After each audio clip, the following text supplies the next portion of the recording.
A poor girl holds a doll and says to the billionaire, "Are we born to be loved or do we have to earn it? Because my mum left me." And when he sees the name written on the doll, he falls to his knees.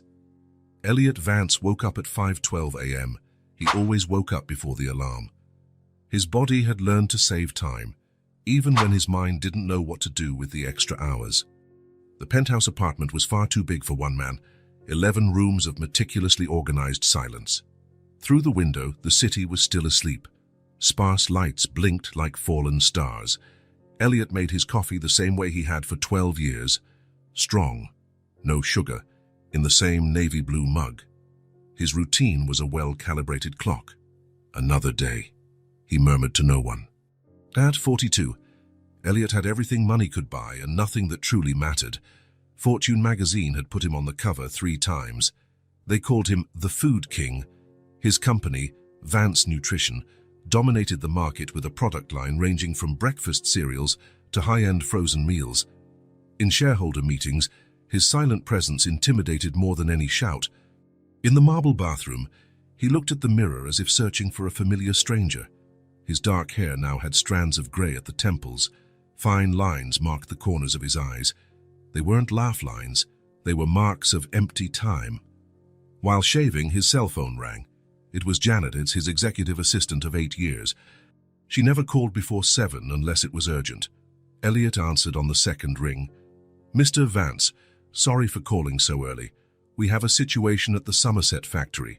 Factory issues were nothing new. Machines break down, employees fall ill, suppliers run late." But something in Janet's voice sounded different. "A storm damaged part of the roof last night. Nothing serious for production. We can fix it by tomorrow, but the water reached the community center next door. The orphanage, sir."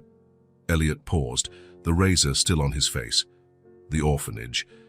He had seen the structure on his last visit to the factory, a simple red brick building with a small playground. At the time, he had only mentally noted that his company could make a donation at the end of the fiscal year, something for the social responsibility report. "What's the extent of the damage?" he asked, drying his face with a towel. "Part of the dining hall is unusable. Nothing structural, but the kids have nowhere to eat. There are 28 children, sir." 28. A small number for someone used to dealing with millions every day. Elliot thought of last quarter's profits, $372 million, and how that number had never felt so abstract as it did at that moment. Send a repair team and provide meals for everyone until their dining area is back in operation. I already took that initiative, sir. The crew will arrive in an hour. Janet knew him well, perhaps better than he knew himself. There was a pause on the line. "Is there anything else, Janet?" "Actually," she hesitated, a rare thing in her usual efficiency. "The director of the orphanage, Mrs. Hollis, asked if someone from the company could come in person to assess the situation. Apparently, the children are scared because of the storm and the damage. She mentioned that having someone there, well, it would help calm them." Elliot felt something strange in his chest, a slight pressure, discomfort, guilt. In his rare public appearances, he limited himself to cutting ribbons, shaking hands, and giving speeches written by his PR team. He had never been good at warmth or closeness, not after Maisie. "Send the regional manager, or someone from public relations." "They're at the conference in San Diego, sir. You sent them yourself, remember?" Of course he remembered. His business memory was impeccable. "I can go tomorrow," he said, adjusting his tie in front of the mirror. "I have important meetings today." Another pause on the line. Janet never questioned his decisions, but this time her voice carried something rare. "Sir, with all due respect, these are children who lost the place where they eat. Some have lost more than that in life. Your presence would make a difference today." Elliot stopped moving his hands on his tie. A sudden image invaded his mind. Maisie sitting on the kitchen floor, porridge smeared on her face, laughing while he pretended to be a lake monster. He was 16, she was 5. The last happy memory before she vanished. "Cancel my morning appointments," he said, surprising even himself. "I'll be at the factory in 2 hours." The trip to Somerset was silent. His driver, Marcus, knew when not to interrupt his boss's thoughts. Through the car window, Elliot watched the scenery change, skyscrapers giving way to suburbs, then to open fields dotted with the occasional factory. His mind, however, was elsewhere. In recent months, he'd been followed by a growing restlessness.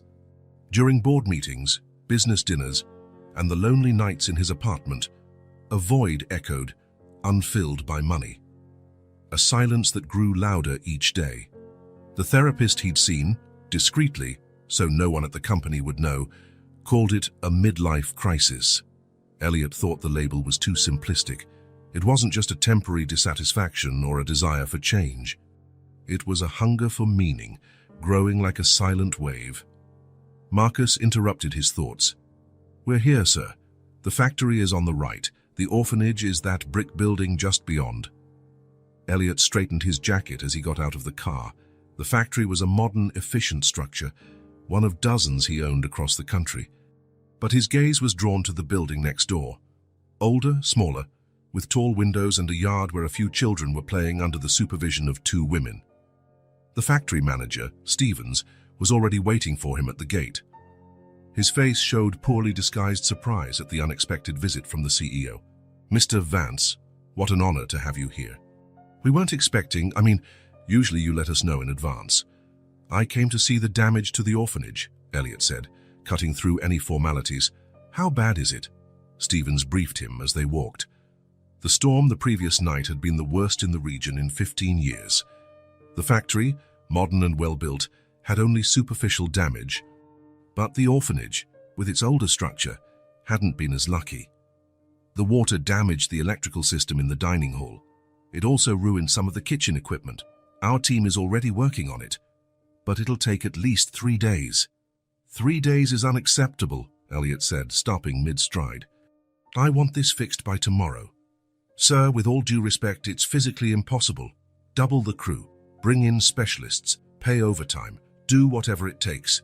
Stevens swallowed hard. "Yes, sir." When they reached the orphanage, they were met by a middle-aged woman with graying hair pulled back in a simple bun and kind but tired eyes. She wore a name tag that read, "Margaret Hollis, Director." "Mr. Vance, what a surprise to have you here in person. I'm Margaret Hollis." Elliot shook her hand briefly. "I came to assess the damage and ensure everything is restored as quickly as possible." The woman's eyes lit up. "That's very kind of you. The children are having breakfast in the activity room now. We improvised some tables there. Your company already sent meals this morning, which was a blessing." Margaret led him down the main hallway. The smell of dampness mixed with disinfectant filled the air. On the walls, colorful drawings made by children were hung on improvised clotheslines. One depicted what looked like a rainbow over a house. Another showed a stick-figure family smiling. "How many children live here?" Elliot asked, surprised by his own interest. 28 at the moment, from 18 months to 17 years old. Some are here temporarily. Others, well, they grow up here." Upon arriving at the activity room, Elliot saw low tables where children of various ages were eating. Some laughed, others spoke quietly. A few simply ate in silence, looking down at their plates. The normalcy of the scene contrasted with the abnormality of their lives. An assistant approached Margaret and whispered something in her ear. The director nodded. "I need to resolve a quick matter. Feel free to meet the children. They love visitors." Elliot almost protested. He wasn't good with kids. He didn't know what to say or how to act. But before he could respond, Margaret was already gone, leaving him alone in an ocean of curious stares. Some of the older kids watched him warily. A boy of about 12 whispered something to a girl beside him, and they both snickered. Elliot felt out of place, like he was in a foreign country without knowing the language. That's when he noticed, in a more distant corner, a small girl sitting by herself. Unlike the others, she wasn't eating. She just held something against her chest, what seemed to be a worn-out doll. Her large, dark eyes stared at him with a piercing intensity that unsettled him. Without quite knowing why, Elliot walked toward her. Maybe because, in the midst of the noisy room, the silence around her felt familiar. "Hello," he said, feeling strangely nervous. The girl didn't reply. She kept looking at him, as if seeing beyond the surface. "You're not eating," he tried again, pointing to the untouched plate in front of her. "I'm not hungry," she finally said. Her voice was soft but oddly mature. "Food can wait. Other things can't." Elliot raised his eyebrows, surprised. It wasn't the kind of answer you'd expect from a child so young. "What kinds of things can't wait?" "Important questions," she replied, adjusting the doll in her arms. It was a simple rag doll with faded clothes and no hair. "And what questions are those?" The girl hesitated, as if evaluating whether he was worthy of hearing them. Then, with a seriousness that didn't match her size, she asked, "Are we born to be loved, or do we have to earn it? Because my mom left me." The question hit Elliot like a punch to the stomach. He felt his body tense, as if every muscle had frozen at once. It wasn't just the depth of the question from someone so young. It was as though she had reached a place inside him no one else could touch, a place guarded by layers and layers of emotional distance. Then his eyes fell to the doll in her arms, and the world around him seemed to disappear.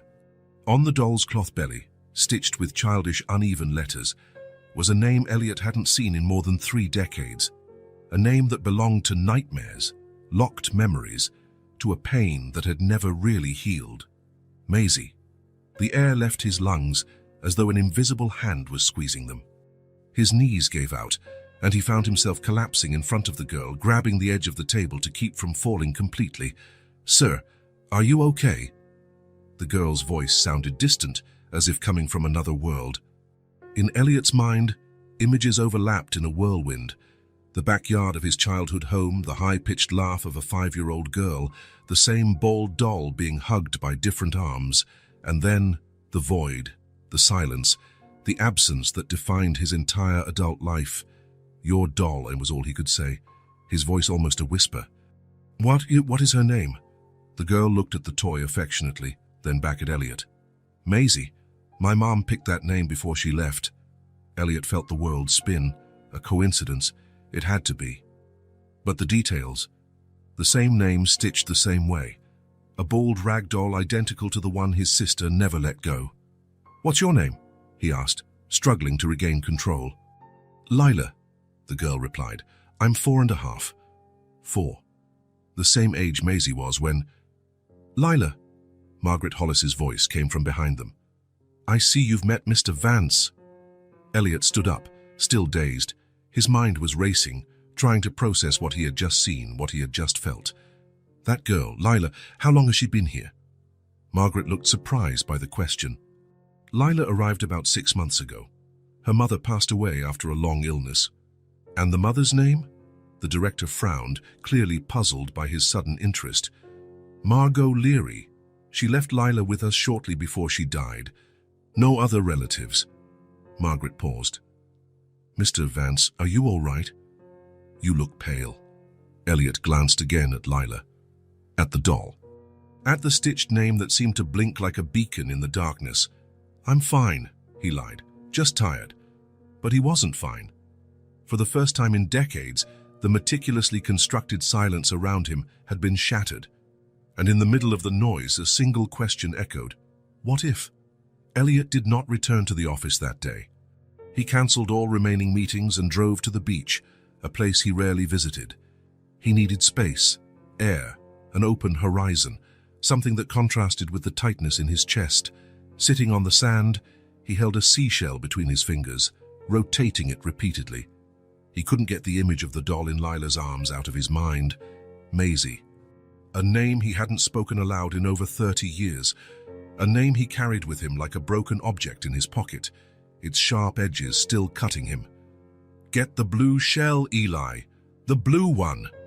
The childish voice came so clearly that he turned his head, looking for its source. But there was only an elderly couple walking in the distance and seagulls slicing the sky. The memory arrived like a wave, pulling him under. Suddenly he wasn't on the beach anymore. He was in another time, another place. The backyard of the house where he'd grown up was spacious, with a small garden and a cherry tree in the corner. Elliot was 16 that summer and felt too grown up for childish games. He had friends waiting, maybe a girl who liked him, important plans for a Saturday that promised to be perfect. But his mother had to leave for an emergency medical appointment. His father was on a business trip, and Maisie, 5 years old and endlessly energetic, was left in his care. "Eli, let's play restaurant. I'll make pretend food." Elliot sighed, checking the clock. His friends were probably already at the lake. "I can't right now, Maisie. I have to finish my homework." It was a lie. There was no homework over the summer. He just wanted her to leave him alone, to let him do his own thing without being stuck with her and her bald doll. "I can help you with your homework, Eli. I can write my whole name now." There was pride in her small voice, brown hair in messy curls, one front tooth missing, overalls with dirt on the knees, eyes that believed her older brother could fix anything broken in the world. "Go play in the yard, Maisie. Just for a bit. I promise I'll play with you later." Another lie. He planned to slip out as soon as he could. 16 years old, with more important places to be and people to see. "You really promise, Eli?" "I promise. Now go." He watched her run toward the garden, the bald doll dragging in the dirt, swinging from her small hand. Maisie knelt by the sunflowers, picking bits of grass and lining them up. She was making a little farm for her doll. She seemed engrossed enough. Elliot went upstairs, grabbed a few dollars from a shoebox, and climbed out the back window using the old oak tree for support, a maneuver he'd practiced many times before. He didn't intend to stay out long. He just wanted to meet up with his friends briefly, prove he wasn't a baby stuck babysitting, as Jack teased. He'd be back before his mom got home. 3 minutes to Jack's house, half an hour hanging out with the guys, 3 minutes back. Maisie wouldn't even notice he'd been gone. But Jack wasn't home. None of the guys were at the place they'd agreed upon. Frustrated, Elliot headed back sooner than planned. When he jumped over the backyard fence, the late afternoon sun blinded him momentarily. When his vision cleared, he first noticed the silence. No humming, no child talking to her doll. "Maisie?" Nothing. "Maisie, come on, let's play now." The garden was empty. The back door, which he'd left shut, was ajar. "Maisie, this isn't time to hide." He checked the kitchen, the bathroom, the living room, her room, with pale yellow walls and star stickers on the ceiling. Nothing. He ran outside again, desperate, calling her name. He checked the neighbor's house, Mrs. Peterson's, who loved Maisie and always gave her cookies. Maisie wasn't there. He ran 3 blocks to the small park, no sign of Maisie. When his mother arrived an hour later, she found Elliot on the front steps, pale-faced, trembling hands. The police were already on their way. "What happened, Elliot? Where's your sister?" How to tell the truth. How to explain that he left her alone for, how long, 20 minutes, 30? How to admit he broke the only promise that really mattered. I turned my back for a second, Mom, just a second." The rest of that day blurred. Cops asking questions, neighbors forming search parties, his mother collapsing on the sofa hugging a photo of Maisie, his father rushing home, his disbelieving look turning into something Elliot would never forget. They never found her. No clues, no witnesses. It was as if Maisie had turned to air, vanished in the space between one thought and another. The only thing left behind was the bald doll, found near the back fence, lying in the dirt, as if dropped during a run or an abduction. The same doll she'd received on her 3rd birthday. The same one Elliot had helped stitch her name onto, guiding her small fingers in the shaky letters, M-A-I-S-I-E. Elliot blinked, returning to the present. The shell in his hand had broken, its sharp edge cutting into his palm. A thin line of blood dripped between his fingers, but he barely felt the pain. The guilt had never left him. Even after his parents died, his father from a heart attack 5 years after Maisie's disappearance, his mother from cancer 3 years later, Elliot still carried the weight. If he hadn't left, if he had stayed with her, if he had done his only job that day. And now 3 decades later, a 4-year-old girl appeared with the same doll, the same name stitched in the same childlike letters. Coincidence? It had to be. But something inside him, something beyond reason, screamed that there was more. He picked up the phone and dialed his assistant. "Janet, I need you to find everything you can about a woman named Margot Leary. She passed away recently. Left a 4-year-old daughter named Lila at the orphanage next to our factory in Somerset. Of course, sir. Any specific information you're looking for? Elliot hesitated. How could he explain? How to say he was chasing a ghost? An impossibility. I want everything about her. Her background, family, where she lived. And one more thing, Janet. Total discretion. Understood. I'll get right on it. Elliot hung up and looked at the horizon, where the sky met the sea in a perfect line. Maisie, he whispered to the wind, for the first time in decades. The name came out like a prayer, a question, a plea for forgiveness. Is it you? An old wound had opened again. But this time, along with the pain, there was something Elliot hadn't felt in a very long time. Hope. Elliot couldn't sleep that night. His apartment, normally a refuge of ordered silence, seemed to suffocate him. Every time he closed his eyes, he saw the doll in Lila's arms, saw the stitched name, saw possibilities that until 2 days ago had never occurred to him. At 4:30 in the morning, he gave up trying to sleep. He got dressed and went to his home office, not the large corporate one downtown, but the small study in his apartment, used only on the rare occasions he brought work home. He turned on his computer and began to search. At 6 in the morning, when Janet arrived at the main office, Elliot was already there, waiting for her. "Janet, I need a favor." His voice was calm, but there was an urgency she had never heard before. "Cancel my appointments for the next 2 days." She raised her eyebrows but nodded. "Very well. Is there a problem, sir?" "No? An opportunity, perhaps?" He hesitated. "I also need you to get in touch with Daryl Mercer, the private investigator. It's been years since we last contacted him." "Exactly." Janet studied him for a moment. In 8 years of working together, she had learned to read Elliot's micro-signals, the faint crease in his brow, the almost imperceptible tension at the corners of his mouth. She had never seen him like this. "I'll call him today. Should I mention the subject?" "Just say it's personal." "And Janet, this stays between us. No one else should know." "Understood, sir." Elliot went back to Somerset that afternoon. This time, he took his personal car instead of the company limo. He parked a block away from the orphanage, watching the activity. Children played in the yard under the supervision of 2 adults. He scanned the scene until he finally spotted Lila, sitting alone on a bench, the bald doll in her lap.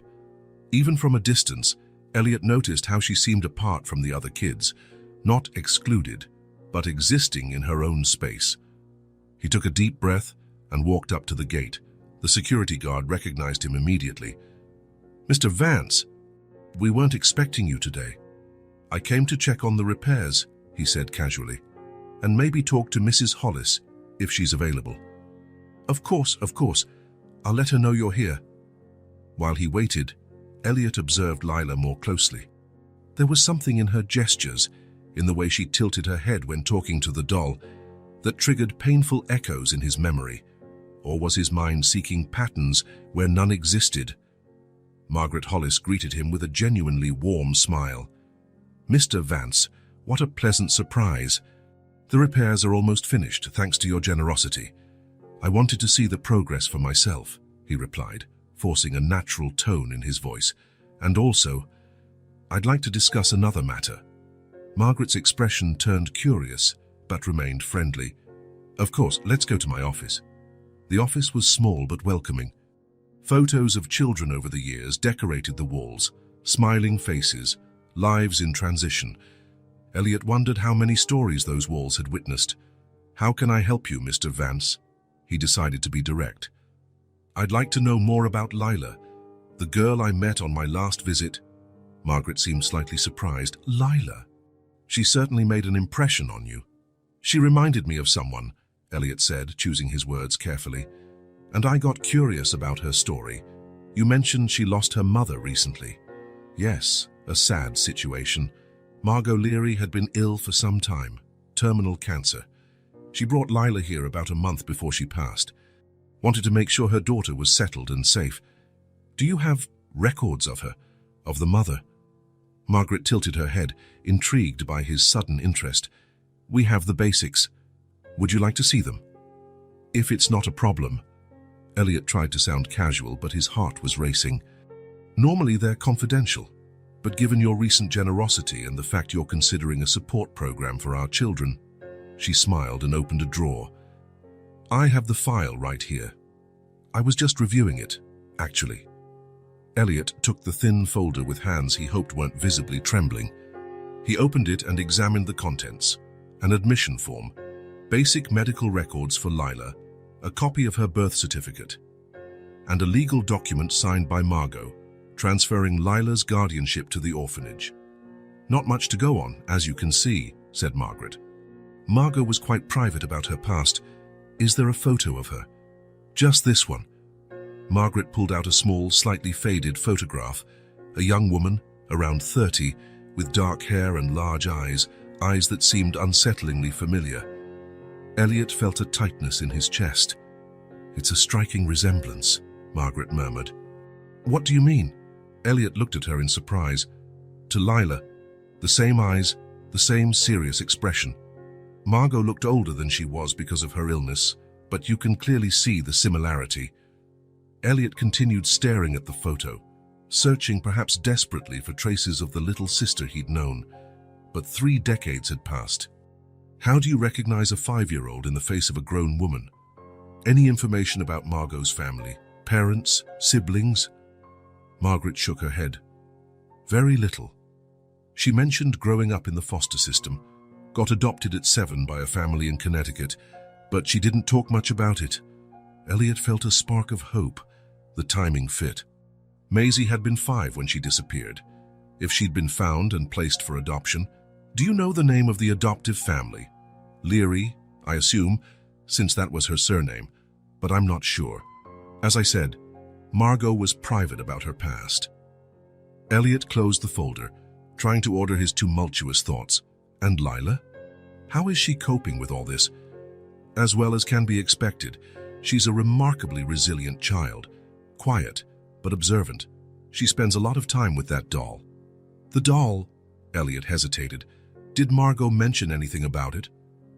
Only that it was special, a family heirloom from what I understand. Margaret smiled kindly. Children often cling to objects when going through trauma. They're anchors of stability. Could I speak with Lila? Margaret glanced at her watch. She should be in the yard right now. We usually don't encourage unscheduled visits, but given the circumstances, and please, just be mindful. She's still processing a lot. Of course. Margaret led him to the yard. Lila was still on the same bench, quietly talking to her doll.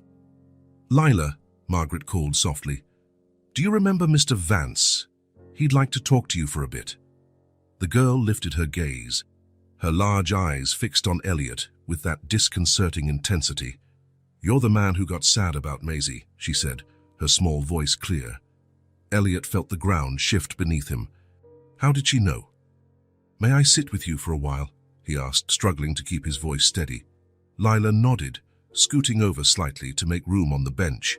Margaret, after a moment's hesitation, stepped away, giving them some privacy while still staying in sight. That's a very special doll you have, said Elliot, sitting down. It belonged to my mother. And before that, to my mother's mother. Lila adjusted the bald doll in her lap. It's magic. Magic. My mom said it protects people who are lost. Elliot swallowed hard. Each word from the girl felt loaded with meanings she herself couldn't possibly understand. Did your mother talk a lot about the doll? Sometimes. When she was sad. Lila looked at the doll. She would cry looking at Maisie. I asked why, but she'd say it was just remembering. Remembering what? When she was as little as me. Lila tilted her head, as if trying to recall something specific. She said she didn't really remember being a baby, but she remembered the doll. That the doll remembered for her. Elliot felt a knot in his throat. Every sentence was a piece of a puzzle he wasn't sure he had the courage to assemble. Lila, did your mum leave anything else for you, besides the doll? The girl nodded. A notebook with drawings and letters for when I grow up. Mrs. Hollis is keeping them for me. Have you seen the drawings? Yes. I like to look at them before I sleep. Do you remember any particular drawing? Lila thought for a moment. There's one with a little girl and a big boy eating porridge. The girl is holding Maisie. My mom said it was a special memory. Elliot's heart nearly stopped. Porridge. The Sunday ritual he had with Maisie when they were kids. He'd make porridge with cinnamon, the way their mother did, and they'd eat together at the kitchen table before their parents woke up. Lila, do you think maybe I could see that notebook sometime? She studied him with those penetrating eyes that seemed to look right through his careful facade. I think so. You look as sad as my mom did. Maybe the drawings can help you too. Elliot didn't know what to say. He thanked her with a nod and stood, his legs strangely unsteady. Thank you for talking with me, Lila. She just nodded, turning her attention back to the doll. On the way back to Margaret's office, Elliot felt as if he was teetering on the edge of a cliff. The implications of what he was uncovering were too big to handle all at once. She's a remarkable child, isn't she? Margaret commented when they returned to her office. Yes, she is. Elliot hesitated. Mrs. Hollis. Lila mentioned a notebook with drawings that belonged to her mother. Oh yes, it's one of the few personal items Margot left for her. Lila often flips through it before bedtime. Would it be possible, ma'am, for me to see it? Margaret frowned. Well, we generally don't allow access to the children's personal belongings, but if Lila agrees, I understand. I respect that. Elliot adjusted his approach. Actually, I have another question. You mentioned Margot was adopted. Are there any records of that? Anything about her life before adoption? Not here. She didn't provide many details, just that she was adopted around 7 years old and that her original name was legally changed, something common in some adoptions back then. A changed name, sealed records, 7 years old, 2 years after Maisie disappeared. The timeline fit. Thank you for your time, Mrs. Hollis. Shall be in touch about the repairs. Elliot left the orphanage with his mind spinning. In the car, he called Janet immediately. Can Daryl Mercer meet me today? Yes, sir. He's free at 5. Same place as always. Perfect. Mercer was the kind of man who disappeared in a crowd. Average height, unremarkable appearance, discreet clothing. It was his greatest advantage as a private investigator. He waited for Elliot at a corner table in a quiet cafe, where they usually met for company business requiring discretion. Mr. Vance, Mercer waved when Elliot approached. Long time no see. Thank you for meeting me on such short notice, Mercer shrugged. You've always been prompt with payments. So, Keyworks, what can I do for you today? Elliot took a deep breath. I need you to investigate someone. Margot Leary, recently deceased. She lived near Somerset. I want everything. Background, adoption records, her life before adoption, everything you can find. Mercer wrote the name in his notebook. Any context that might help. Elliot hesitated. How much should he share? She was adopted around 1997 or 1998 at age 7. Her new name was sealed in the records. Mercer looked up with renewed curiosity. Sounds personal, Mr. Vance, more than usual. It is personal, extremely personal, and confidential. Understood. Mercer finished taking notes. Anything else? Any detail helps, sir. Elliot thought of the doll, the stitched name, the porridge drawing he hadn't seen but that Lila described. She had a 4-year-old daughter named Lila and a rag doll, bald, with the name Maisie stitched on its belly. The doll is important. Mercer lifted his eyes from the notepad. A flicker of recognition crossed his face. He had worked for Elliot long enough to know rumors about the Vance family tragedy. I see, was all he said. When do you need this? Yesterday. I'll do my best. I'll likely have preliminary info in 48 hours. Elliot nodded and stood. Use any resources you need. Money is no object. Mercer watched him with guarded curiosity. May I ask a bold question, Mr. Vance? Go ahead. What are you hoping to find? Elliot looked out the cafe window. Outside, the world continued its normal pace, oblivious to the emotional earthquake he was experiencing. Something I lost a long time ago, he answered at last. Or the ghost of something I can never get back. Over the next 3 days, Elliot buried himself in work, trying to distract himself from the agonizing weight. The hours dragged. Every time his phone rang, his heart raced, only to deflate when it wasn't Mercer. On Wednesday, finally, the investigator called. I've got something. Not everything, but it's significant. My office in 1 hour. When Mercer arrived, he brought a thick folder, much more substantial than Elliot had expected. I found more than I anticipated, the investigator explained. Margot Leary was indeed adopted in 1997 at age 7. Her original name was legally changed as part of the process. What was the name? Elliot barely got the words out, tension knotting his throat. Mercer opened the folder and slid a document toward Elliot, a partially redacted adoption record, but one line stood out clearly. Original name of the minor, Mason Melissa Ann. Melissa, Elliot murmured. Not Maisie. Maisie could have been a nickname, Mercer pointed out, or just a coincidence. And the birth parents. Here's the interesting part. They're not listed. She was found at 5 years old in 1995, wandering alone at a train station in New Haven. She didn't know her last name, just her first. No ID, no accompanying adult.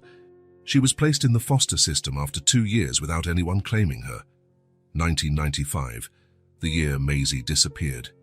Was there a doll with her when they found her?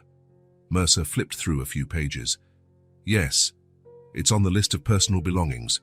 One rag doll, no hair, faded pink dress, and the name stitched on it. Not mentioned in the report.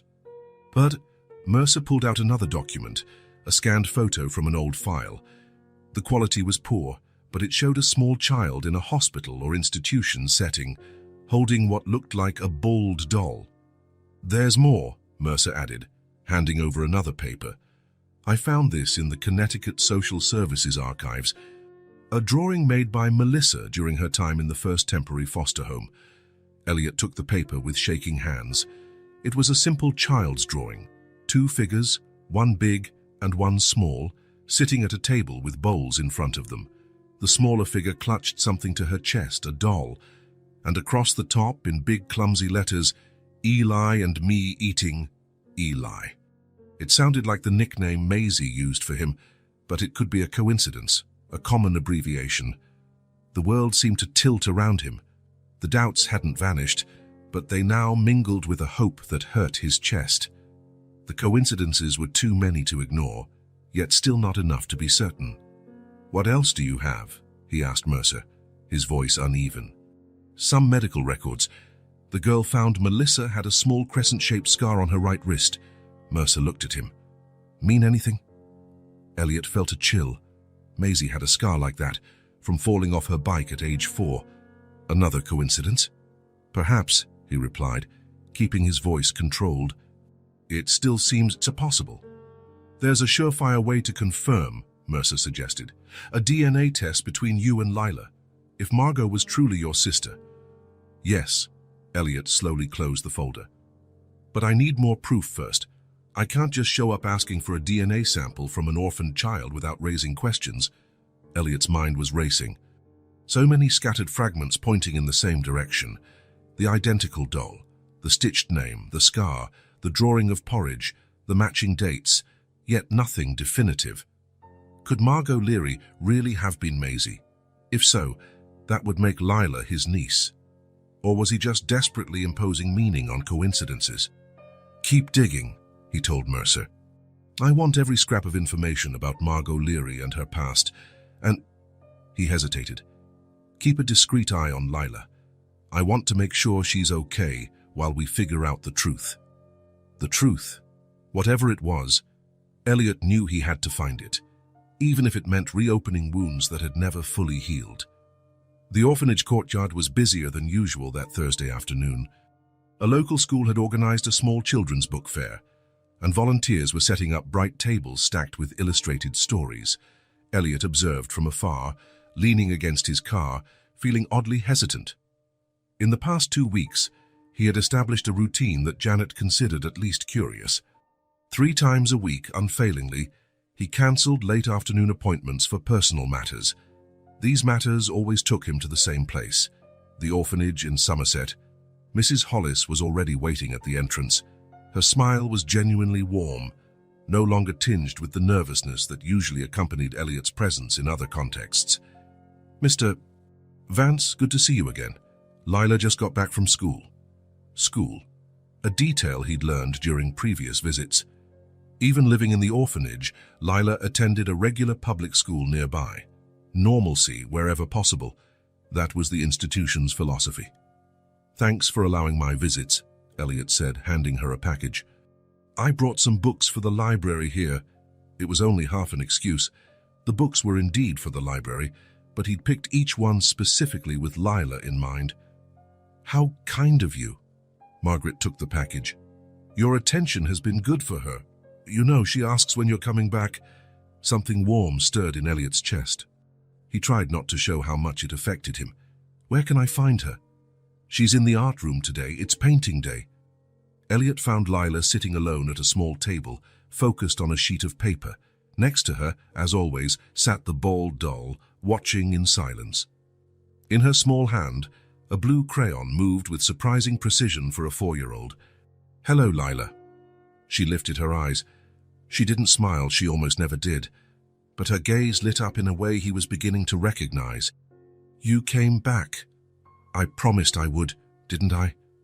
He sat in the tiny chair across from her. "What are you drawing?" "A dream." She slid the paper toward him. "It's a house with big windows. There's a swing on the tree." Elliot studied the picture. For such a small child, there was surprising detail. The house had curtains, there were flowers in the yard, and a small figure on the swing. "Who's that on the swing?" "That's me," Lila explained seriously. "Or maybe my mom when she was little. Sometimes I get confused." Lila's disconcerting honesty always caught him off guard. She talked about complex feelings with a clarity most adults lacked. "Do you dream about your mom often?" Lila picked up another crayon, red this time, and began drawing a flower. "Almost every night. Sometimes she sings a song with no words, just melody." She looked up. "Can you sing?" Elliot almost laughed at the unexpected question. "Not very well. My mom used to say I scared the birds away whenever I tried." That made Lila smile. A small smile that appeared and disappeared quickly, like a fish breaching the water's surface. "My mom sang softly. She said she learned it from someone special, but didn't remember who." Elliot felt his heart quicken. His mom, the mother he and Maisie shared, used to sing to them at bedtime. A melody without words, improvised, changing each night but keeping the same comforting feeling. "What kinds of things do you like to do, Lila?" he asked, trying not to sound too eager. They talked for nearly an hour. Elliot learned that Lila liked to draw with crayons. Colored pencils are too light. That her favorite sandwich was grilled cheese. That she had a secret spot in the backyard where she talked to ants. Simple, childish, precious details. On his third visit that week, Elliot brought a small gift, a set of new crayons, with colors not available in the orphanage's communal collection. "Gold!" Lila exclaimed, carefully picking up one of the crayons with near reverence. "Now I can make real stars." They sat in the yard that afternoon. There was something natural now in how they interacted. A shared rhythm, a mutual language. Lila drew while Elliot told stories. Simple stories about his work, about places he'd traveled, about a dog he'd had as a boy. He never spoke directly of Maisie, but sometimes let slip small fragments. A game they played, a picnic in the park. "Did you have a sister?" Lila asked suddenly, without taking her eyes off her drawing. The question caught him off guard. "Why do you think that?" "Because of how you talk. Like there's a hole in your stories." Elliot stayed quiet for a moment. "Yes, I did. A long time ago." "Where is she now?" "I don't know. She left when she was little." Lila nodded, as if that made perfect sense in her world. "My mom left too, but she told me about her brother who made cinnamon porridge on Sundays." Lila began to pretend brush the doll's imaginary hair with her fingers. "She said it was the best porridge ever, but she couldn't replicate it because it was missing a secret ingredient." Elliot felt the air leave his lungs. Cinnamon porridge, Sundays. The secret ingredient was just love, a joke he used to make Maisie laugh. That was when he noticed a loose strand of Lila's hair stuck to the sleeve of his jacket. Thin, dark brown, shimmering against the navy blue fabric, almost invisible. Before he fully realized what he was doing, he carefully removed it, and when Lila became distracted by a passing beetle, he folded it into a small piece of paper and slipped it into his jacket pocket. That night, in the silence of his apartment, he looked at the strand of hair now kept in a tiny envelope. The doubt gnawed at him. The similarities were too strong, the coincidences too unlikely. But what if it was all his imagination? What if he was seeing what he desperately wanted to see? Early the next morning, he called a private lab, the kind of discreet and expensive place that asked no questions. He personally delivered the envelope with the strand of hair and his own sample, a swab of cells from his cheek. "How long does it take?" he asked the technician. "For a kinship analysis, 3 to 5 business days." 5 days, an eternity. He continued his visits to the orphanage. Each new conversation with Lila revealed more fragments, more pieces of a puzzle. He still wasn't sure he had the courage to piece together. "I dreamed of that house again," Lila said one rainy afternoon while they played with blocks in the common room. "But there was a tall boy there too. He gave me piggyback rides like a horse." "A boy you know?" "No, but he had eyes like yours." She looked at Elliot with that intense gaze. "My mum said he grew up and left, but maybe he'd come back someday." Elliot swallowed hard. On his last visit before the results came back, he found Lila quieter than usual. She clutched the doll against her chest as if seeking comfort. "Everything okay, Lila?" She shook her head. "I dreamed my mum was looking for me but couldn't find me." He sat beside her, hesitating for a moment before placing a hand gently on her small shoulder. "You know, sometimes dreams aren't just dreams. Sometimes they're ways we remember the people we love." Lila looked up at him, her big eyes shining with unshed tears. "You think she's still looking for me even though she's in heaven?" "I'm sure she is, and maybe," he paused, choosing his words, "maybe she sent other people to find you." Lila seemed to consider that seriously. Then, in a gesture that completely surprised Elliot, she held out the doll toward him. "Do you want to hold Maisie for a bit? My mum said she helps when we're sad." Elliot took the doll with trembling hands, the worn cloth, the faded dress, the stitched name. It was exactly as he remembered. "Thank you, Lila. That means a lot to me." As he held the doll, his phone vibrated in his pocket. A text from the lab. "Results available for pickup." Past and present seemed to stitch themselves together before his eyes.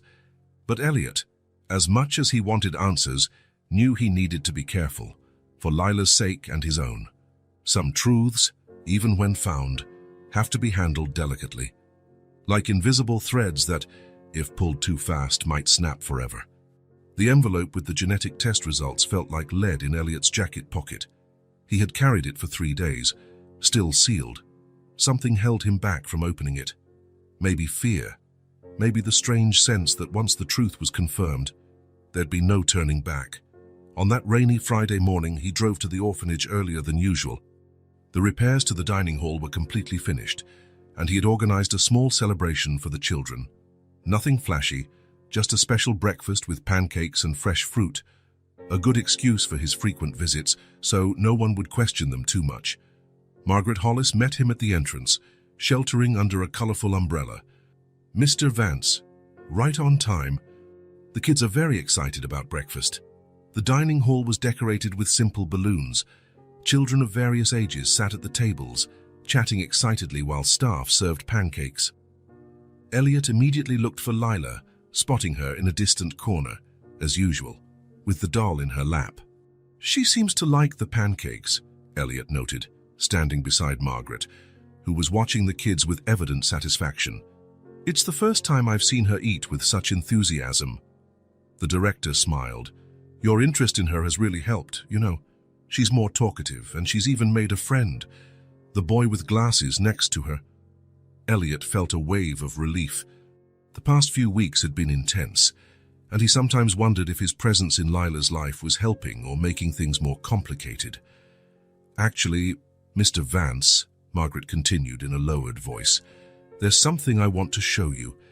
Could you come to my office after the children finish eating?" The sudden seriousness in her voice caught Elliot's attention. "Is something wrong?" "No, not at all. We just found something that might interest you given your involvement with Lila." The wait felt endless. Elliot mingled among the tables, speaking briefly with some kids, praising their drawings, answering curious questions about being rich. When he finally got a moment with Lila, she seemed unusually cheerful. "Thanks for the pancakes," she said, syrup smudged at the corner of her mouth. "Maisie liked them too." Elliot smiled, gently wiping the syrup away with a napkin. "I'm glad you both liked them. Are you staying for recess?" "Not sure. Mrs. Hollis wants to talk to me after this." Lila frowned, thinking hard. "She must want to show you the envelope." Elliot felt a chill. "What envelope?" "The one she found yesterday while tidying the cabinet. She said it had some of my mum's things in it." Before he could ask more, an assistant called the children to leave the dining hall. Lila walked off, waving shyly at Elliot. Margaret was waiting in the hallway. "Let's go to my office, Mr. Vance." The small office was tidier than usual. Margaret gestured for him to sit in the chair across from the desk, then sat down herself, clasping her hands over a brown envelope. "Yesterday, while organizing files, we found this among the things Margot Leary left for Lila." She slid the envelope toward Elliot. "Normally we'd keep it for when Lila's older, but when given your interest in her, I thought you should see it." Elliot took the envelope, his hands trembling slightly. "What is it?" "Open it," Margaret said kindly. "I think you'll understand." Carefully, Elliot opened the envelope. Inside was a single item, a 4:6 photograph, slightly faded at the edges. As he pulled it out, he felt the air leave his lungs. The photo showed a young woman, maybe 30, with wavy brown hair that fell over her shoulders, hugging a small girl, undeniably Lila, perhaps no older than 3. The bald doll was clutched between them. Both were smiling at the camera, the woman's smile wide and bright, the girl's smile timid but recognizable. But that wasn't what made his heart nearly stop. It was the woman's face, the shape of her chin, the gentle slope of her nose, how her eyes narrowed when she smiled, so painfully familiar. And those eyes, they were the same eyes he saw every morning in the mirror, the Vance eyes. "Lila often mentions how much she resembles her mom," Margaret said. "But looking at this photo, I noticed something else." She paused. "The resemblance between Margot and you." Elliot couldn't even speak. His eyes were locked on the image, absorbing every detail. Margot, no, Maisie, looked healthy in the photo, her face full of life, no sign of the illness that would take her soon after. She wore a simple necklace with a small star-shaped pendant. Elliot recognized it immediately. He'd given Maisie a similar pendant for her last birthday together. "Mr. Vance?" Margaret's voice sounded distant. "Are you all right?" He tried to speak, but his throat was tight with emotion. This was no longer the vague memory of a lost child. It was a grown woman, real and tangible, who had lived a full life he knew nothing about, who had had a daughter, who had kept, somehow, the same doll she'd clutched on the day she vanished. "She is," Elliot finally said, voice quivering. "She looks so much like someone I knew." Margaret watched him closely. "When you first came here, I thought your interest in Lila was just charity. Then I suspected something more personal. Now, seeing your reaction," she chose her words carefully. "Mr. Vance, did you know Margot Leary?" The question hung in the air, simple yet impossible to answer in a few words. "I did, yes." Elliot took a long breath. "A very long time ago, when she went by a different name." Margaret nodded slowly, as though she were finally seeing the full picture. "Does Lila know?" Elliot looked at the photo again. The truth was now undeniable, concrete, gripping him by the chest. This wasn't just a suspicion or a hopeful theory built on coincidences. It was real. The woman in the photo was Maisie. His sister had survived, grown up, become a mother.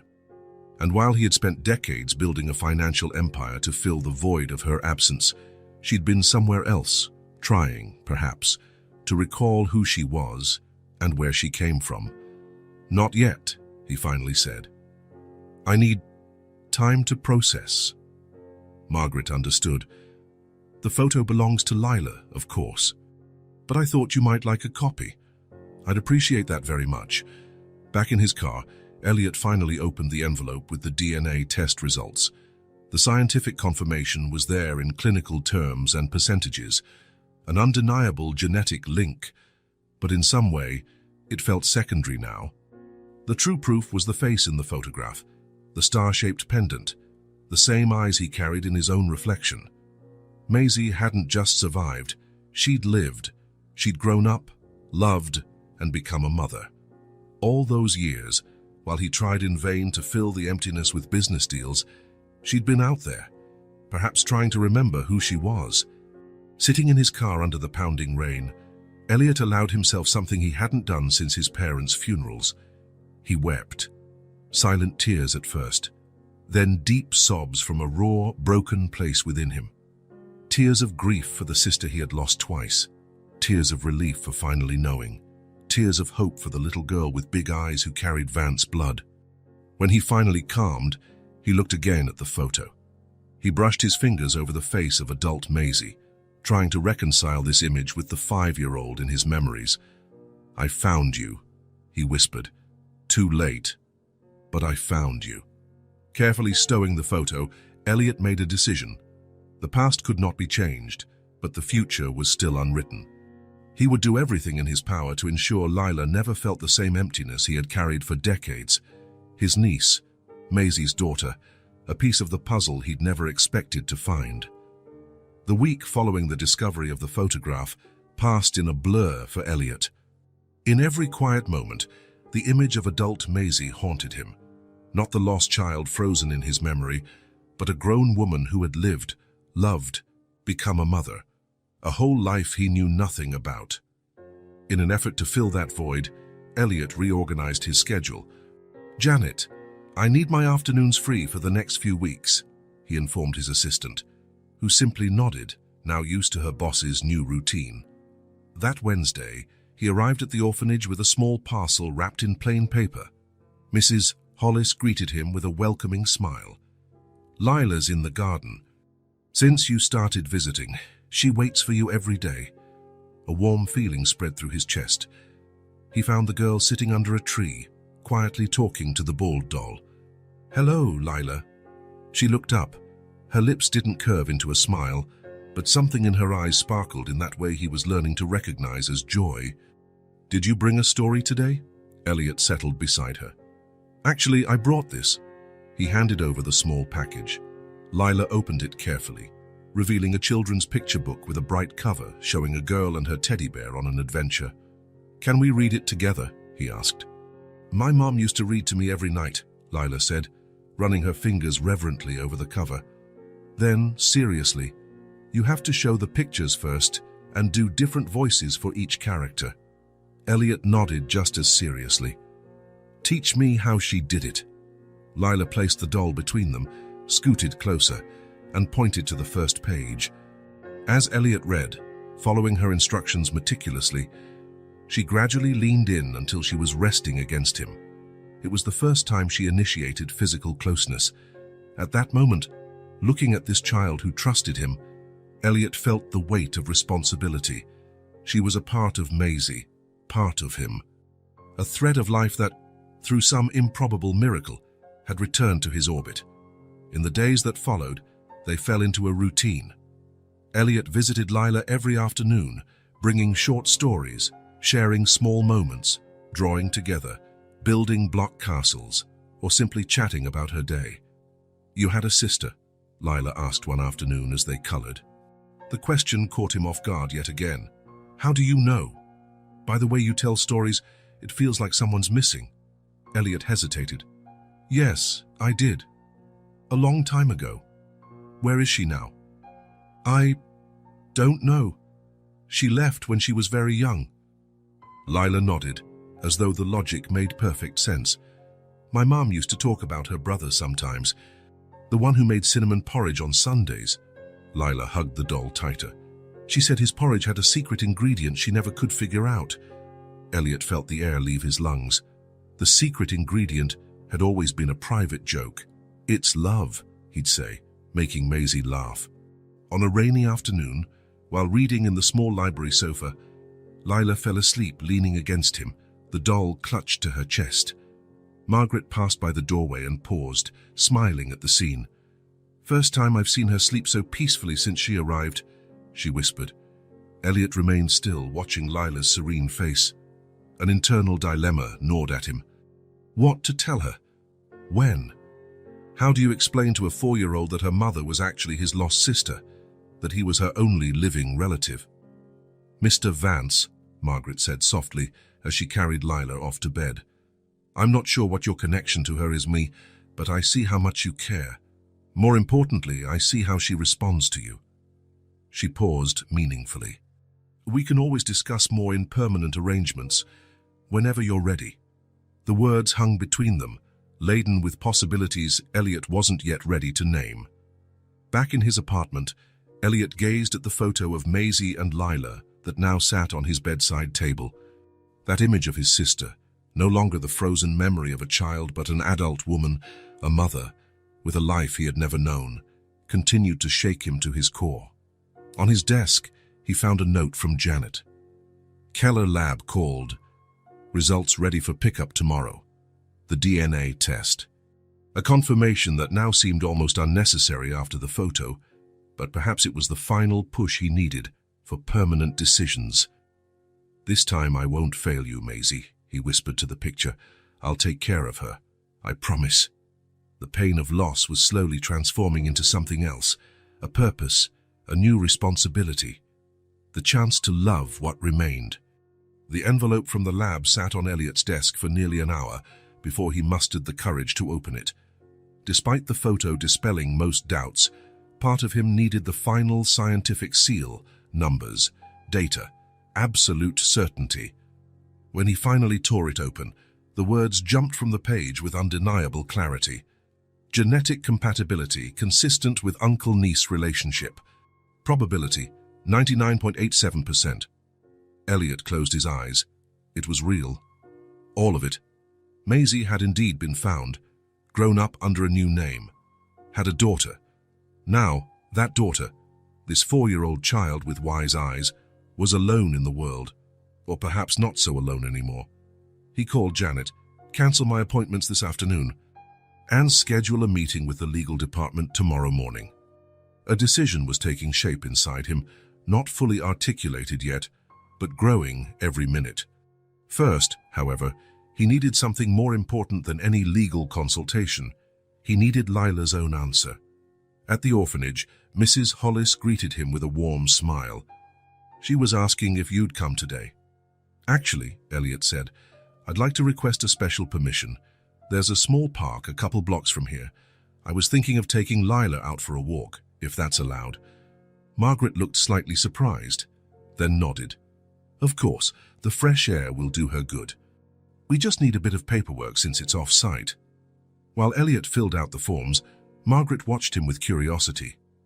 "You know," she finally said, "in all my years running the orphanage, I've rarely seen an adult connect so quickly with a child, and vice versa." Elliot smiled, unsure how to respond. There was so much he couldn't say yet, about blood ties, missing names, disrupted lives coming together again. "Lila is special," was all he managed. "Yes, she is." Margaret tilted her head. "Did you get the results you were waiting for?" The question took him by surprise. He had never mentioned the DNA test. "How?" "I've worked with children for decades, Mr. Vance. I've learned to see when there's more to the story than what's being said." She smiled gently. "I'm not asking for details. I just hope you found what you were looking for." "I did," Elliot answered, feeling the powerful simplicity of that truth. Lila was in the activity room, intently drawing as usual. The ball doll perched beside her, propped against a pencil holder. "Lila," Margaret called softly, "look who's here, and he has a surprise." The girl looked up, that familiar spark lighting her gaze. "What surprise?" Elliot approached, crouching down to her eye level. "I thought we could go for a walk. There's a park nearby, if you'd like to go, of course." "Can Maisie come too?" she asked, pointing to the doll. "Of course. We wouldn't leave her behind." Lila nodded seriously and began putting her crayons away in a methodical manner. Elliot noticed how she neatly organized everything before standing up, a meticulousness that matched his own, a trait passed through blood. The park was only a short walk from the orphanage. It was simple, some benches, Tall trees with leaves turning gold and orange in the autumn. A small playground with swings and a slide. Nothing extraordinary, but in the late afternoon light filtering through the leaves, it had a peaceful beauty. Lila walked slowly beside Elliot, taking everything in with her observant eyes. She carried the doll in one arm and, to his surprise, slipped her free hand into his, as if it were the most natural gesture in the world. "Is it cold or hot in your house?" she asked suddenly. The question startled Elliot. "What do you mean?" "At the orphanage, it gets cold at night, Mrs. Hollis gives us extra blankets, but it's still cold." Lila looked at him with that disarming seriousness. "I wanted to know if your house is cold too." A tightness gripped Elliot's chest. 1,000 answers flitted through his mind, about central heating systems, insulated penthouses. But he understood the question went deeper than temperature. "It's warm," he finally said. "It has lots of windows, so the sun comes in during the day, and at night we have cozy blankets." Lila nodded, seeming satisfied. They found a bench beneath a large red maple and sat down. Elliot pulled out a small packet of cookies he'd bought on the way. "Would you like one?" Lila took a cookie with careful politeness, then broke it in half and offered one piece to the doll before nibbling her own. Such an innocent gesture, yet so telling of her kind nature, sharing instinctively, even when she had little to share. They sat in silence for a few minutes, watching birds hopping among the dry leaves. There was a quiet comfort there, a connection that didn't need constant talking. Elliot wondered if Maisie and Lila had experienced moments like this, simply existing together, sharing a silence only possible with those who feel safe with each other. "Do birds have houses?" Lila asked suddenly. "They have nests," Elliot explained. "They make them with twigs and leaves. Sort of tiny houses in trees. What about when it rains? They take shelter under the leaves. And in winter, when there aren't any leaves." Elliot smiled. Her curiosity was endless. Many fly somewhere warmer. Others find shelter in hollow tree trunks or sturdier nests. Lila considered this seriously, as if solving a complicated puzzle. "I guess it's nice to be able to fly somewhere warm when it's cold," she concluded finally. More silence. A red leaf drifted down and landed on Lila's lap. She picked it up gently, examining its veins with the same rapt focus she gave everything. "Sir," she said at last, her small voice clear, "are you going to take me away from here?" The question was so direct, so honest, that Elliot felt it physically. There was no sidestepping it, no more postponing. This was the moment, unplanned, unrehearsed, but very real and unavoidable. He got off the bench and knelt in front of her, so their eyes were on the same level. Dry leaves crunched under his knees. A gentle breeze stirred Lila's hair. "If you want to come with me, yes." His words were firm but kind. A promise. A beginning. Lila studied him for a long moment, her big eyes taking in every detail of his face. Then, slowly, a small smile, rare and precious, formed on her lips. "Okay," she said simply, then turned to watch a sparrow that had landed nearby, as if they'd just decided on something as simple as which cookie to eat, not the course of their entire lives. Elliot remained there, absorbing the enormity of that simple moment. This remarkable child, who had already lost so much in 4 short years, had just accepted an entirely new life with the calm wisdom that never ceased to amaze him. On the way back to the orphanage, Lila talked more than usual. She asked if she could bring her drawings, if there were trees near Elliot's house, if he knew how to make hot chocolate like Mrs. Willows, a caretaker at the orphanage, practical, everyday questions about her new life, asked without fear or hesitation, just natural curiosity. When they arrived, Margaret was waiting by the entrance. She noticed the two walking hand in hand, and her expression softened. "Did you have a good walk?" "The best," Elliot replied. "Actually, Mrs. Hollis, I'd like to speak with you in private, if possible." In her office, with Lila in the activity room, Elliot got straight to the point. "I'd like to start the process of obtaining legal guardianship of Lila." Margaret didn't look surprised. "I expected this moment. May I ask your connection to her? I'll have to document it." Elliot took a deep breath. It was time for at least part of the truth. "Margot Leary was my sister. Her original name was Maisie Vance. She disappeared when she was 5, kidnapped. We never found out what happened. Apparently, she grew up in the foster system under a new name, with no clear memories of where she came from. Margaret brought a hand to her mouth. My goodness. This is extraordinary. I know I have genetic proof. Lila is my niece. Does Lila know? Not yet. It's too complicated for a 4-year-old. One day, when she's older, I'll tell her everything. For now, she just needs to know she's not alone. Margaret nodded slowly. That explains the instant bond between you two. Some connections go beyond conscious memory. She took a deep breath, shifting to her professional demeanor. Well, as a direct relative, the process will be simpler. There will still be evaluations and home visits, but, she smiled, I don't see any obstacles. Especially considering how Lila responds to you. How long will it take? A few months for permanent guardianship, but we can arrange temporary custody within weeks, so she can live with you while the process finalizes. Elliot nodded. I'll contact my legal team today. Mr. Vance, Margaret said as he rose to leave. In all these years, I've seen many children come and go. Some stories are painful, others hopeful, but rarely have I seen something that feels so right, like the universe is correcting a mistake. The next morning, Elliot met with Vance Nutrition's legal team. For the first time in years, he chaired a meeting not as the cool-headed CEO, but as a man with a deeply personal mission. I want the best possible process, impeccable. No shortcuts, no pulling strings, everything completely transparent and ethical. This isn't a business acquisition, it's a life. The lawyers, used to Elliot's cold, strategic side, seemed unsettled by his emotional intensity. Janet, by his side, smiled discreetly. For weeks, she had seen the shift in her boss, a man who lived for business, discovering that life existed beyond numbers. That night, alone in his apartment, Elliot picked up the photo of Maisie and Lila again. He ran his fingers over Maisie's face, imagining all the questions he'd never get to ask, all the stories he'd never hear. I'll take care of her, Maisie, he promised softly. Not out of obligation or guilt, out of love. The same love that bound us as children. For the first time in decades, the silence of his apartment didn't feel empty or oppressive. It was filled with possibility, with expectation, with the promise of a future that would include a child's laughter, endless questions, and colorful drawings taped to the walls. A future with Lila.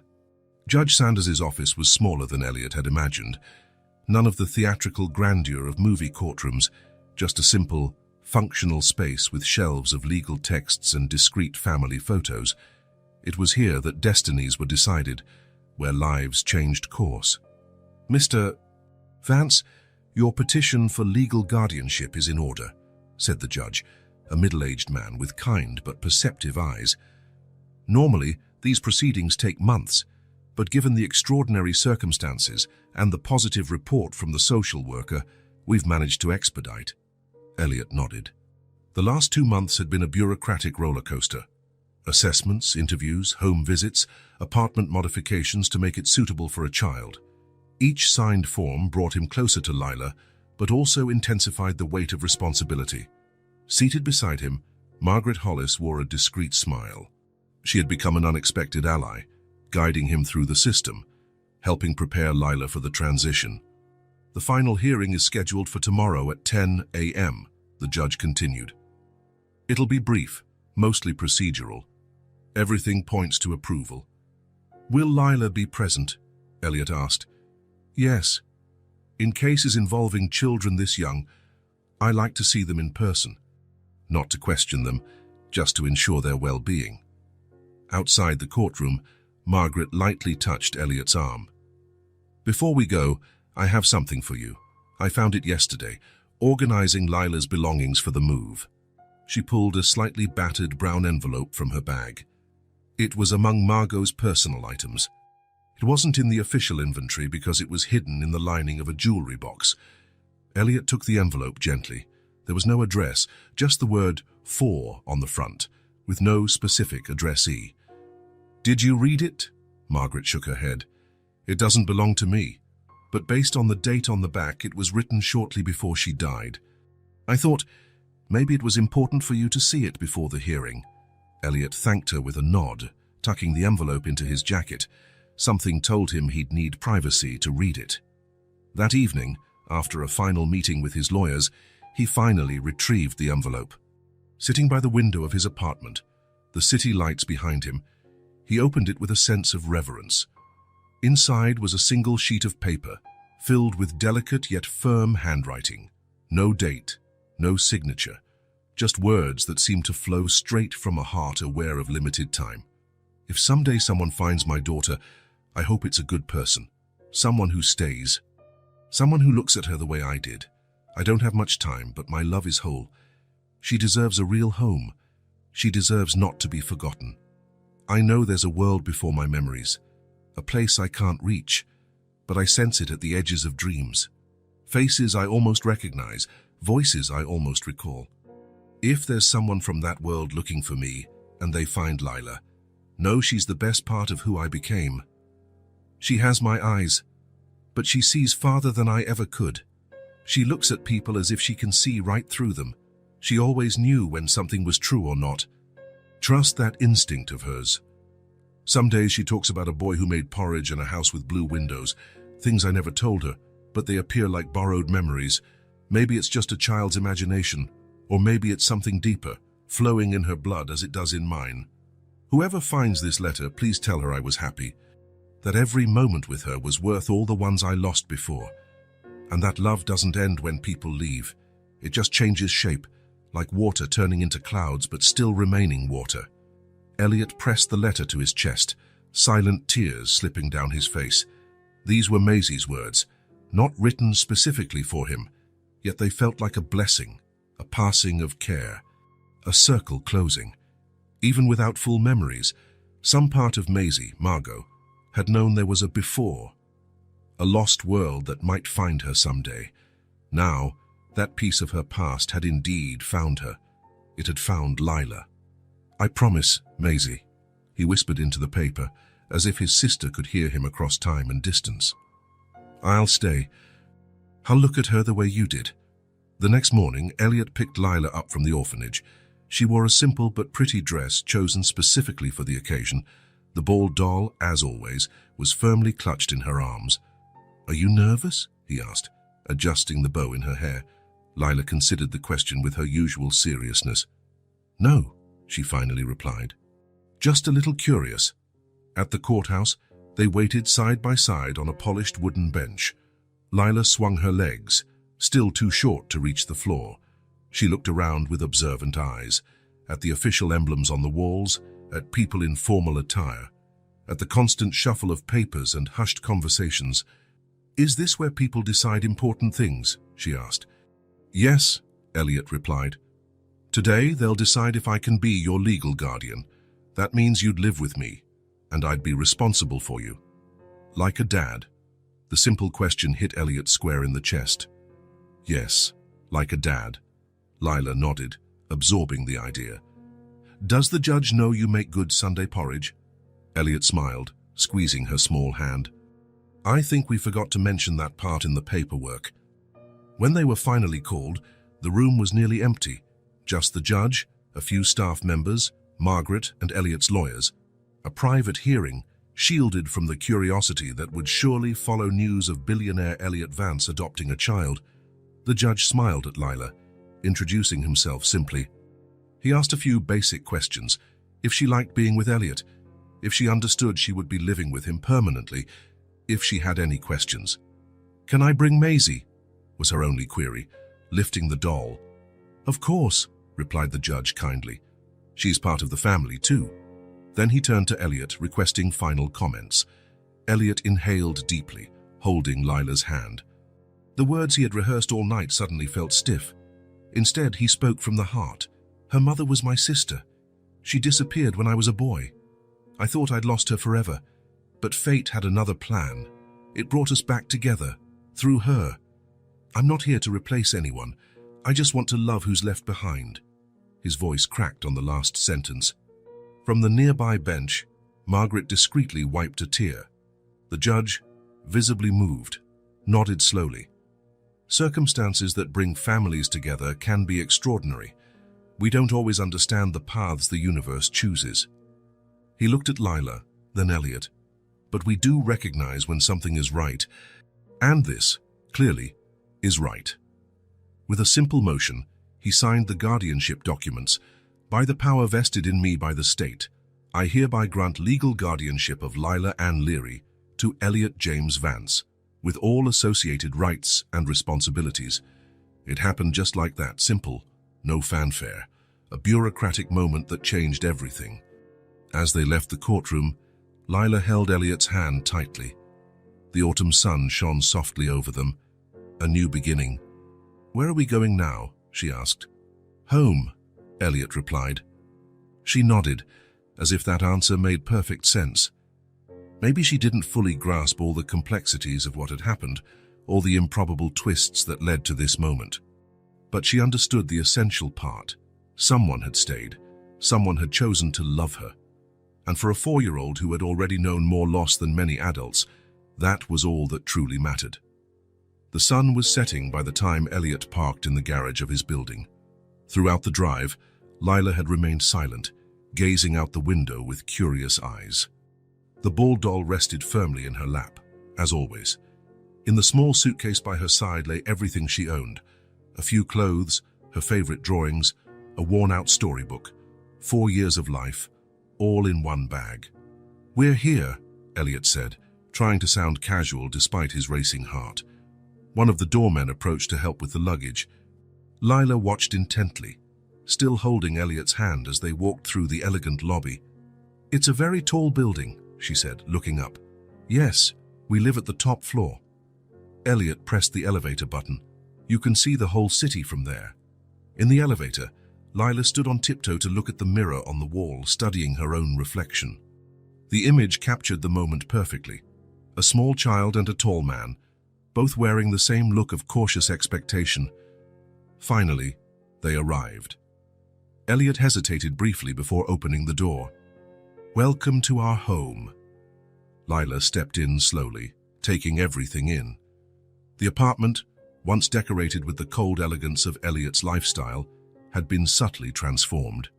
The modern furniture was still there, but now there were splashes of color, throw pillows, a few plants, art with brighter hues, a deliberate effort to make the place less like a design showroom and more like a home. "Do you want to see your room?" Elliot asked after giving her a moment to take it all in. Lila nodded and followed him down the hallway. The door to her room was decorated with her name in colorful letters. Elliot took a deep breath and opened the door. The bedroom he'd prepared for Lila was simple but welcoming. Pale yellow walls, a small bed with a star-patterned comforter, a little table for drawing, and a small bookshelf filled with carefully chosen children's books. Light curtains covered a big window, letting in the evening glow. Lila paused at the entrance, her eyes scanning every detail. Then she slowly walked over to the bed and touched the comforter with her fingertips. "It's soft," she said quietly. "I thought you might like stars," Elliot said. "We can change it if you prefer something else." She shook her head. "I like stars. My mom said they're windows for people who've gone away." Elliot felt a lump in his throat. Those little phrases Lila spoke, fragments of Maisie, echoes through time, still amazed him. "The books are yours too," he said, pointing to the bookshelf. "We can read them all, one by one." Lila walked to the shelf and ran her fingers over the brightly colored spines. Some were classics, others more modern, all chosen for a curious mind like hers. "Can I put my drawings on the wall?" she asked, her voice a bit more confident now. "Of course, we can hang them up tomorrow." The rest of the afternoon passed in small, careful steps. Little questions, cautious answers, delicate territories slowly explored. They ate dinner in the kitchen, a simple meal Elliot had prepared in advance. Afterward, he showed her the rest of the apartment, his own bedroom and office included. "If you need anything at night, just call me," he explained. "My door is never locked." As night came, Lila showed signs of tiring.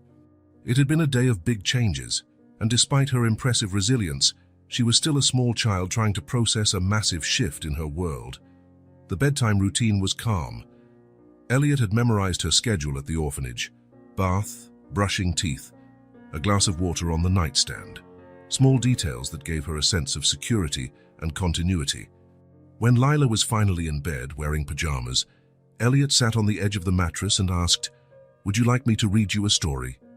Lila picked up the bald doll by her side and held it tightly against her chest. "I think she needs a new name," she said, eyeing the doll seriously. The statement caught Elliot off guard. Ever since he'd met her, the doll had been Maisie, the only tangible link to the past, the thread connecting 3 generations. A new name? Why? Lila smoothed the doll's faded dress, thinking, because it's a new life. For me, for her, for you. Her eyes met Elliot's. What do you think suits her? Elliot felt the gravity of her question. It wasn't just about a toy. It was about identity, belonging, transformation. Which name would you like to give her? Lila pondered, her forehead creasing in concentration. Maisie Hart, she finally said, because now she has a home. Something shattered inside Elliot. All the emotions contained throughout the day, the tension of the hearing, the weight of responsibility, the joy tinged with sorrow, converged in that simple moment. He couldn't reply. He just smiled through tear-brimmed eyes and leaned in to kiss her forehead. In that instant, the bald doll was transformed in his mind. No longer just a relic of the past or a reminder of loss and tragedy. It had become a symbol of rebuilding, of continuity, of a circle finally closing. Maisie Hart. 2 hearts stitched back together, through time and distance, through memory and love that persisted even when everything else was lost. The Saturday sun poured through the wide windows, scattering golden pools on the apartment floor. Elliot woke earlier than usual, though he had slept little. Much of the night was spent in a reverent kind of wonder, checking on Lila in her room, then sitting in the armchair in his own, trying to grasp the reality that his life had fundamentally changed in a matter of weeks. During the night, he'd found Lila awake, standing by her window, the doll in her arms. "I can't sleep," she'd said simply. "Do you want warm milk?" Elliot offered. Lila shook her head. "I just wanted to make sure the stars are the same here." Now, in the morning, he was preparing breakfast, trying to recall her preferences observed during his visits to the orphanage. He'd bought all sorts of cereal, different types of milk, and a variety of fruit. He wanted her to feel this was also her home, a place with choices, not just rules. Lila appeared in the kitchen doorway, still in pajamas, hair tousled, doll in one hand. She rubbed her eyes with the other. "Good morning," Elliot greeted with a smile. "Did you sleep well after going back to bed?" She nodded, eyeing the table curiously. "Are these all for me?" she asked, seeing the lineup of cereal boxes. "They're for both of us. You can pick whichever you like." Lila climbed onto a chair, kneeling to see better. Methodically, she examined each box before selecting the simplest, plain cornflakes with no sugar. "That's what we used to eat at home," she explained as Elliot poured the milk. "Mom said the other ones had too much sugar." Elliot smiled, once again struck by the unexpected connection. Maisie had grown up with the same rule, plain cereal during the week, the sweet stuff only as a weekend treat. They ate breakfast together, the conversation flowing slowly. Elliot kept things light, asking her if she liked her new room, if she'd slept well, if she wanted to watch TV later. Ordinary little decisions that built a sense of normalcy. "What are we doing today?" Lila asked when they finished. Elliot had given it some thought. He wanted a quiet first weekend, no big outings or overwhelming activities, just time to settle in. "I thought we'd go to the farmer's market, buy some fresh food, maybe ingredients for a special dinner tomorrow. How does that sound?" Her eyes lit up. "Can I pick the fruit?" "Absolutely. You'll be my official shopping assistant." The street market was a few blocks away, an urban luxury Elliot rarely took advantage of before. They walked hand in hand, Lila carrying Maisie Hart under her other arm. It was a pleasant autumn day, with golden leaves drifting from the trees lining the sidewalk. Lila proved to be a surprisingly decisive shopper. She chose the reddest apples, the perfectly ripe bananas, and the brightest strawberries. At each stall, Elliot noticed how vendors smiled at her, charmed by her serious demeanor. "Do you know how to cook?" she asked as they inspected tomatoes. "I know the basics. I'm not a chef, but I can make some decent meals." "My mom cooked every day." Lila picked out a particularly red tomato. She said that homemade food has a special ingredient. "Love?" Elliot suggested, recalling a saying from his own childhood. Lila shook her head. "Patience." Elliot laughed, once again surprised by the quiet wisdom emanating from this tiny person. At the cereal stand, she paused, thoughtful. "Can we make porridge tomorrow?" she asked, her voice soft but hopeful. Elliot's heart skipped a beat. Sunday porridge, the tradition he and Maisie had shared, which she must have somehow continued with Lila, even if she didn't fully remember its origin. "Are we having porridge?" she repeated, interpreting his silence as uncertainty. He smiled, pushing down the swell of emotion. "Of course we are." On the way back, Lila chatted more than usual, pointing out passing dogs, asking about the trees, naming the streets she was learning. Every step they took together built a bit more trust, chipped away a bit more of the walls between them. That afternoon, they began preparing for the Sunday meal. Elliot turned the kitchen into a learning space, placing a stool so Lila could reach the counter, teaching her basic steps. "Hold the spoon like this," he showed her, guiding the mixing of pancake batter for the next day's dessert. "Gently, like you're rocking a baby." Lila copied his motion, tongue between her teeth in concentration. When the batter was smooth, her face lit up with pride. "Now we add the eggs," Elliot said, "one at a time, carefully." He helped her crack the first egg, guiding her small hands. For the second, he let her try alone. The egg slipped before reaching the bowl, breaking on the kitchen floor. Lila froze, wide-eyed, staring at the yolk spreading. Her entire body went tense. "I'm sorry," she whispered, almost trembling. "I'll clean it up, I promise." It was the first time Elliot had seen her genuinely scared since she came to live with him. Her reaction stirred something in his chest. The fear in her eyes hinted at past experiences, maybe not with Maisie, but at some point in her short life. Elliot kept his composure calm. "Oh, it's just an egg," he said cheerfully, already grabbing a rag. "Happens all the time." He knelt and cleaned the mess without any sign of anger. Lila watched him, still tense. "You're not mad?" she finally asked, her voice tiny. Elliot looked at her steadily, keeping his tone relaxed. "No. Mistakes are part of the recipe." Something in her posture melted. Some stiffness Elliot hadn't even noticed until he saw it dissolve. A soft giggle, almost a sigh of relief, escaped her lips. "Next time I'll hold it tighter," she promised. "Next time we'll hold it together," Elliot corrected gently. The rest of the afternoon went smoothly. They prepared ingredients for the next morning's porridge, tidied the kitchen, then spent quiet time in the living room, Elliot catching up on a few emails on his tablet while Lila drew on the rug, occasionally showing him her creations. Sunday dawned with a soft light filtering through scattered clouds. Elliot woke to the sound of small footsteps in the hallway. He found Lila already in the kitchen, seated at the table, talking quietly to Maisie Hart. "Good morning. Early birds," he greeted. "Ready for the special porridge?" Lila nodded enthusiastically. She had already set out the bowls. She picked a blue one for Elliot, just like the one he used every morning, and a yellow one for herself. They cooked together, Elliot guiding her through every step, stirring the oats in the hot milk, adding cinnamon at the right moment, slicing bananas with a safe plastic knife. "Now," he said once the porridge was almost done, "it's time for the secret ingredient." Lila watched as he made a theatrical gesture over the pot, like a magician. "What is it?" she asked, craning her neck to see. "Love," Elliot answered, smiling. "It's invisible, but it makes all the difference." She laughed, a clear, genuine laugh that filled the kitchen. It was the first time Elliot had heard such an open laugh from her. Their Sunday breakfast was modest by the standards Elliot had once known. Oat porridge with fresh fruit, buttered toast, freshly squeezed orange juice. But sitting together at the table, morning sunlight painting the walls in gold, it felt like a feast.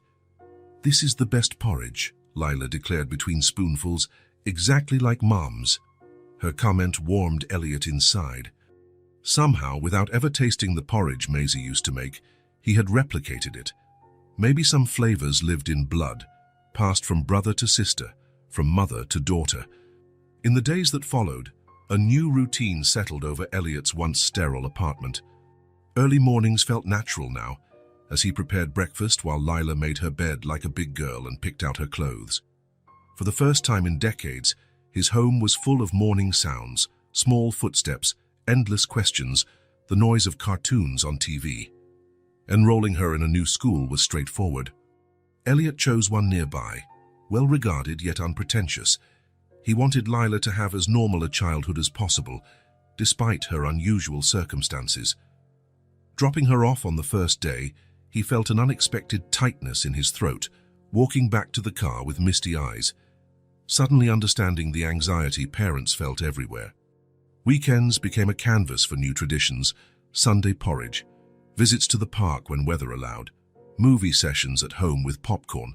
The apartment gained fresh touches: colorful drawings taped to the fridge, children's books on the coffee table. A vase of fresh flowers Lila insisted they replace weekly. 6 weeks after she arrived, Elliot set up a small garden on the balcony. Nothing fancy, just a few pots of herbs and simple flowers. It became their special project, watering plants together, watching daily growth, celebrating new buds. One sunny afternoon, while tending the balcony garden, Lila suddenly fell quiet, observing Elliot with that intense gaze she sometimes had. He was showing her how to trim dried basil leaves when he sensed the weight of her stare. "Everything okay, Lila?" She bit her lip, thinking, before asking, "Are you my dad now?" The question, so direct yet so loaded, made Elliot pause. In the previous weeks, he had carefully avoided imposing labels. He didn't want Lila to feel like he was replacing Maisie or erasing her memory. He lowered the pruning shears and sat on the small bench, bringing himself to her level. "What do you think?" he asked gently. Lila considered his question with the seriousness she gave to all important matters. "I think yes," she answered at last. "You do things dads do. And you look at me the way my mom did." Elliot felt his heart constrict. He smiled softly, placing his hands on her small shoulders. "I am," he said quietly but firmly. "I'm your mom's brother. But I'm also your dad. Because love chooses where it belongs." Lila seemed to process his words, nodding slowly. Then, in a move that took Elliot by surprise, she stepped forward and hugged him, resting her head on his chest and closing her eyes. It was the first time she had initiated a hug since coming to live with him, a gesture of pure trust and acceptance. In that moment, holding this tiny life in his arms, Elliot understood with crystal clarity. He was no longer trying to rebuild something lost. It wasn't about recovering Maisie or making amends for the past. It was about building a home, a new family, a new man. A man who had finally learned that some wounds never fully heal, but can be stitched together until they become beautiful scars. And as the autumn sun warmed the balcony, father and daughter remained embraced, their two lives bound by more than blood and shared loss, bound by the conscious choice to love what remained. Not all wounds can be healed, but some can be stitched with care until they become beautiful scars. If this story touched your heart, subscribe to the channel and turn on notifications so you don't miss the next ones. Leave a like because it helps this story get recommended to more people. See you in the next story.